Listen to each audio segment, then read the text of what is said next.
Hi, this is Jitesh Satyan, WhatsApp number +91 965661189.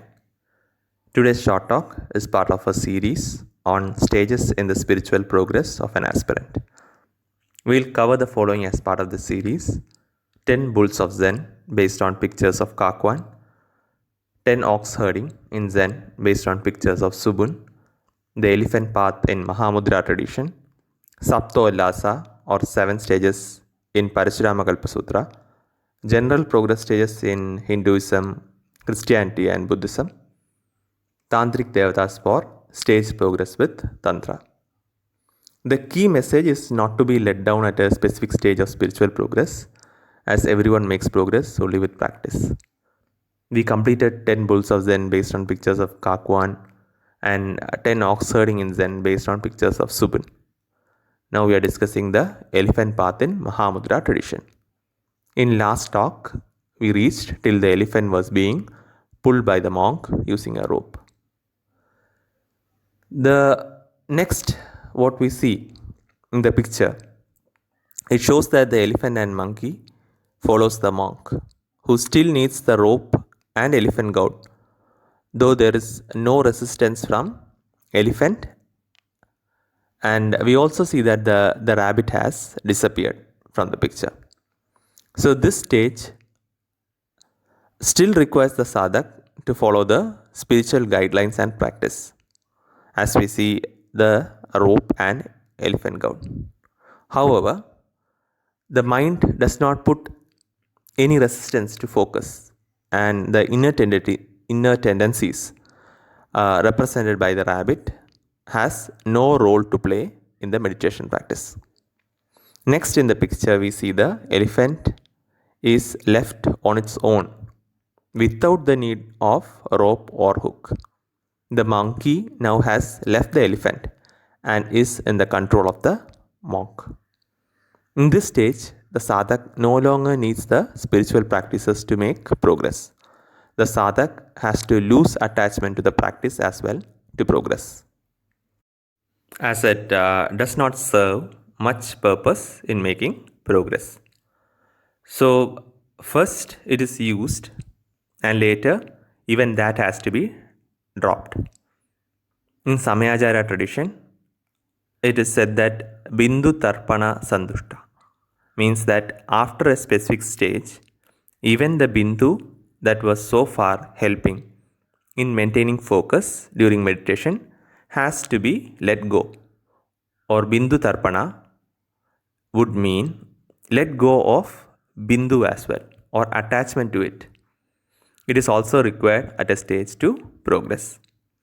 The senses represented by monkey is also in control of the sadhak, which is clearly depicted in the picture.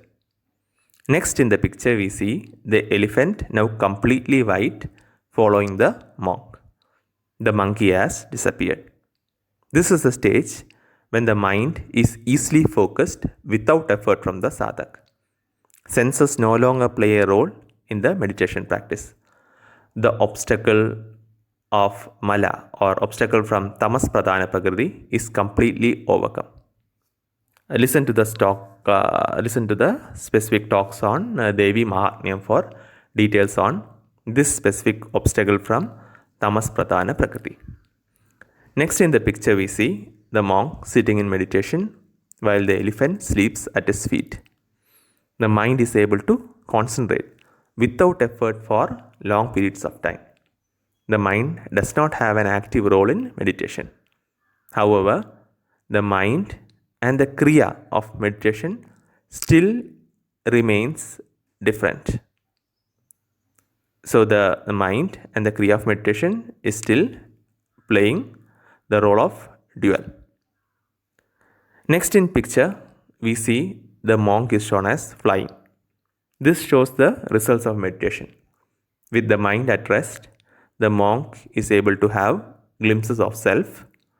The experience of higher plane of self is shown by the flying, along with the joy and peace from the experience. Finally, in the picture we see the monk sitting on the elephant. The mind and self is no longer dual. The unity is experienced. So we see the mind represented by the elephant mounted by the monk, showing the unity. The monk now has extended periods of dwelling in self. In the last stage of the practice, the monk on the elephant's back holds a sword and cuts off 2 lines or cloth representing the obstacles to full knowledge or jnana. This 2 lines in Mahamudra tradition represents 2 types of avarana. From Hindu scripture perspective, this can be considered as overcoming Maya and Avidya, the obstacles from Rajas Pradhana Prakriti and Sattva Pradhana Prakriti. Because considering the audience in this particular group, we are looking at the alternatives from Hindu scripture perspective. The 2 lines in Mahamudra tradition also represents the 2 types of avarana. So this leads to self-realization, or the person, the monk, realizes true self or true nature. So in this we actually covered the rest of the elephant path in Mahamudra tradition. Thanks for listening.